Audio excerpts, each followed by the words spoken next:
कपड़े धोने के बाद यहाँ मैंने तवे पे रख दिया है राजमा। प्रणाम करो।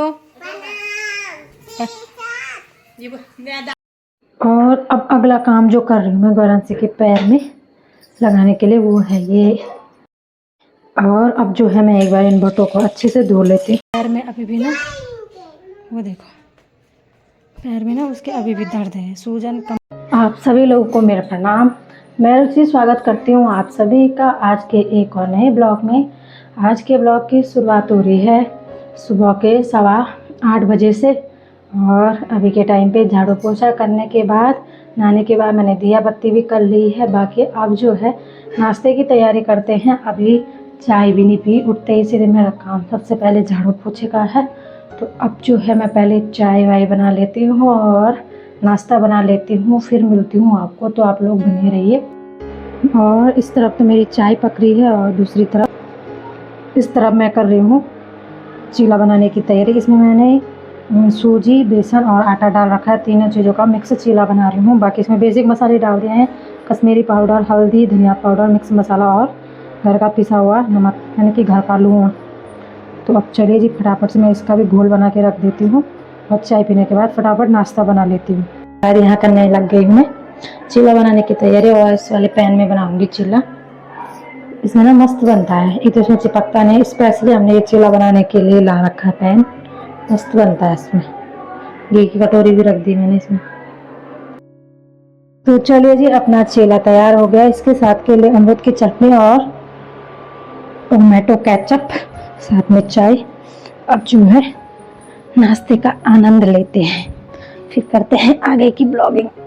तो हो गया हमारा नाश्ता पानी। बाकी अब मैं चलती हूँ दूध के लिए, दूध ले आती हूँ। और गौरांशी भी उठ गई है, लेकिन उसने कुछ खाया नहीं, उसके अलग ही ड्रामे हैं। आज मैंने चीला बनाया है तो वो कह रही कि मुझे ना पोहा खाना है। ऐसी लड़की है ये। तो चलिए पहले मैं दूध ले आती हूँ, फिर उसके बाद मुझे वो भी करना है, उसको नहलाना है। धूप भी बढ़िया से आ रखी है। मौसम आपको थोड़ी देर में दिखाती हूँ, पहले दूध ले आती हूँ। तो चलिए जी गौरांशी को मैंने नहा लिया है, नहला लिया मतलब। और अब वो एकदम तैयार है। एक कह रही है कि मैं वहाँ जा रही हूँ दादी के पास।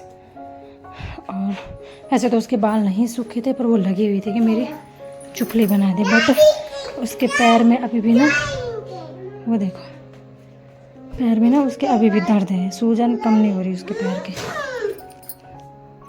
दादी को आवाज़ लगाओ, पहले आवाज़ लगाओ दादी को। अरे दादी को आवाज़ तो लगा पहले, सुनाई दे रहा है? कल दादी को आवाज़ लगाओ। दादी कहाँ है? दादी को आवाज़ लगा पहले। और मौसम भी यार बहुत बढ़िया है, धूप खिली हुई है, बादल भी आ रहे हैं। तो चलिए जी गौरांशी तो चली गई भाभी के साथ। अब मैं ना फटाफट से कपड़े धो लेती हूँ। वैसे मुझे भाभी के यहाँ पे राजमा करने के लिए भी जाना था, पीसने के लिए सिलबट्टे में। तो देखती हूँ जब तक मैं कपड़े धो लेती हूँ, इतनी देर में तो भाभी आ जाएंगे। तो चलो जी मिलते हैं आपसे थोड़ी देर बाद। कपड़े धोने के बाद यहाँ मैंने तवे पे रख दिया है राजमा। बाकी इसको मैं हल्का सा गरम कर रही हूँ। इसको पीसूँगी मैं आज, मतलब इसको आज साबुत नहीं बनाऊँगी, पीस के बनाऊँगी। हल्का हल्का दो वो कर दूँगी ना इसके, तब बनाऊँगी।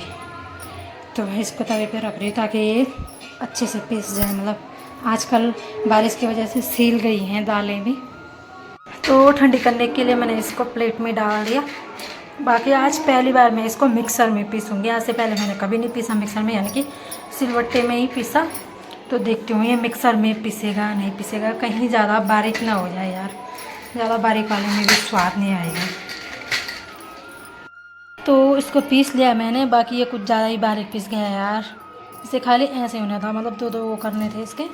सिलबट्टे में सही से होता, मिक्सर में ना ज़्यादा पीस जाता है। तो फटाफट से अब इसका साग बना लेते हैं। इसमें एक आलू भी डालूँगी मैं।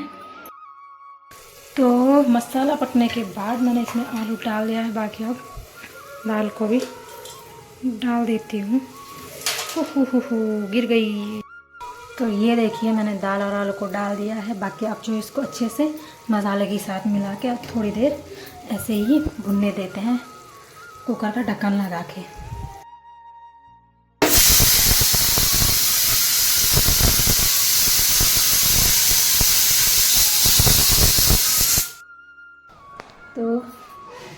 बन गई है। बाकी अब मैं ज़रा भाभी के घर पे चलती हूँ, गौरांशी को ले आती हूँ, तब तक कुकर भी भग जाएगा। फिर उसे खाली करके चावल चढ़ा दूँगी उसमें। और मौसम में भी बादल आने लग गए हैं। तो आ गई हूँ मैं भाभी के घर पे। बाकी इस लड़की को मैं कह रही हूँ घर चलो। हेलो करो, हेलो, प्रणाम करो, ये दादी को करो। ये बच्ची क्यों आपा? अरे कुछ नहीं, क्यों भाभी पर परसों का दूध फटा था, मैंने वो वैसे ही डाला था।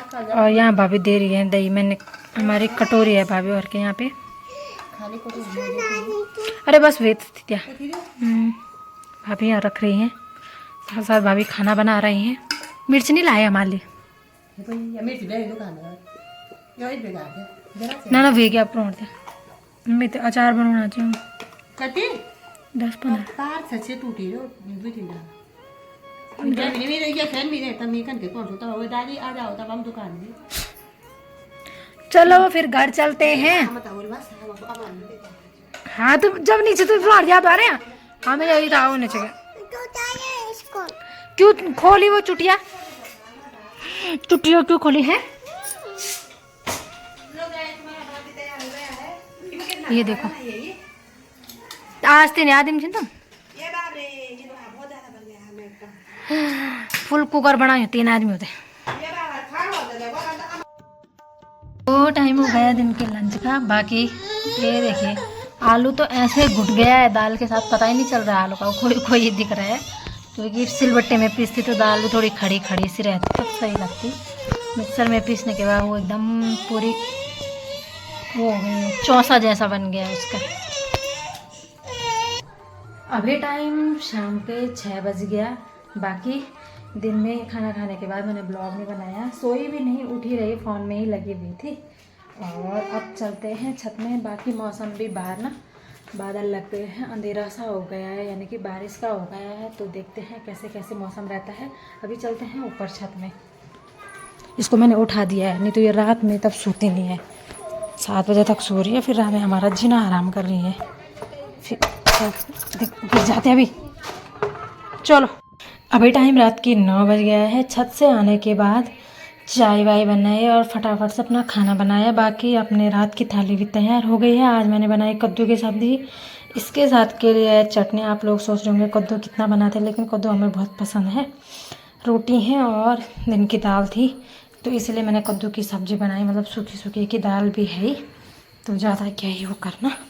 तो चलिए जी आप फटाफट से जो है डिनर कर लेते हैं बाबू। ओके चलो पैर पीछे करो और महाराज करो। चलो तो अभी ना खाना पीना खा के टाइम 9:30 हो गया है। बाकी अब मैं एक काम कर लेती हूँ। पहले मैं बहुत दिन से सोच के रखा था कि मैं भटवानी बनाऊंगी, लेकिन मैं रात में हमेशा जो है भट भिगाना भूल जाती हूँ। तो पहले मैं फटाफट से जो है ना ये मैंने भट निकाल दिए हैं, मैं इनको फटाफट से वो कर लेती हूँ, छान के भिगा के रख देती हूँ। उसके बाद मुझे फिर एक काम और करना है, क्योंकि गौरांशी के पैर की सूजन कम नहीं हो रही है, तो एक घरेलू उपचार करना है। वो मैं क्या करने वाली हूँ आपको बताती रहूँगी, तो आप लोग अभी बने रहिए, कहीं जाना नहीं, अभी सोना बिल्कुल नहीं है। तो चलिए जी अब मैं इन भटों में से ना खाली काले काले भट्टी छानूंगी, सफेद भट कम ही रखूंगी ना, इक्का दुक्का तो चलेंगे बट ज़्यादा नहीं। काले वाले भटों का ज़्यादा अच्छे से बनेगा।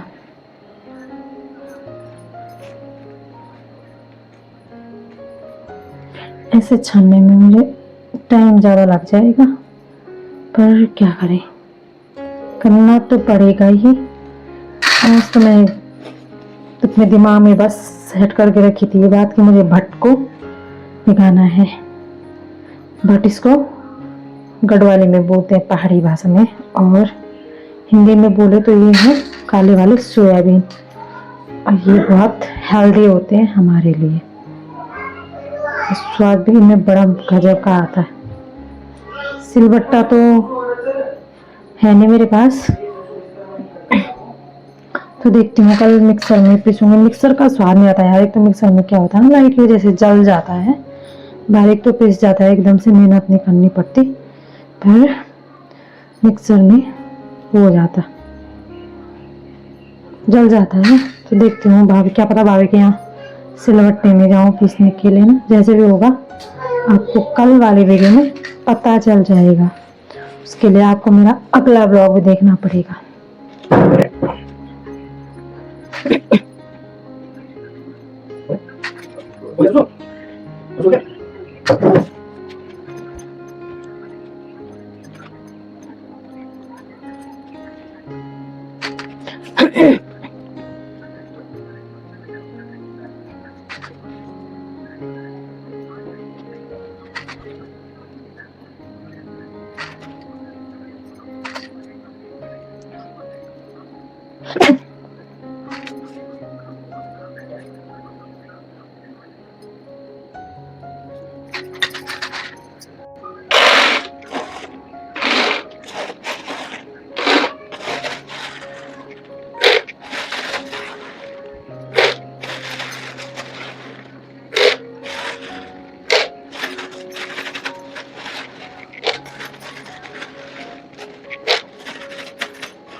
तो बचे हुए बट मैंने ना इस डब्बे में रख दिए हैं, पन्नी से खाली करके, इतनी ही है। और ये बट मुझे मौसी ने दिए थे ये वाले।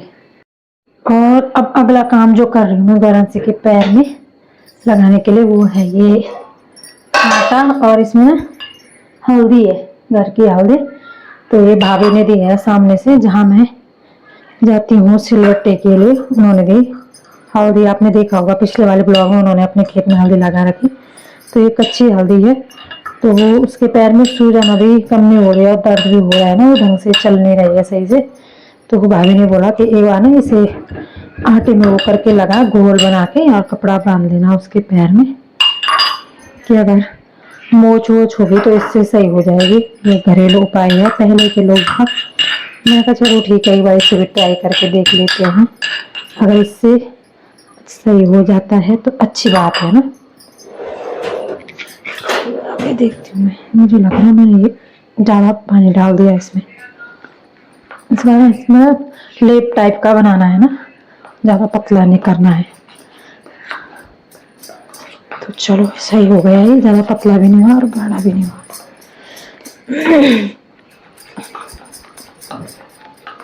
और उसके पैर पे लगा के फिर बाहर से मैं कपड़ा बांध दूंगी।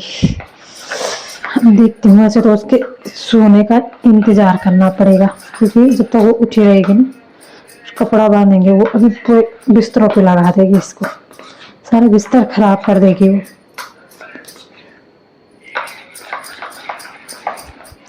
क्योंकि हल्दी तो वैसे भी फायदेमंद होती है, और कच्ची हल्दी भी, घर की हल्दी तो और फायदेमंद होती है, नेचुरल ऑर्गेनिक।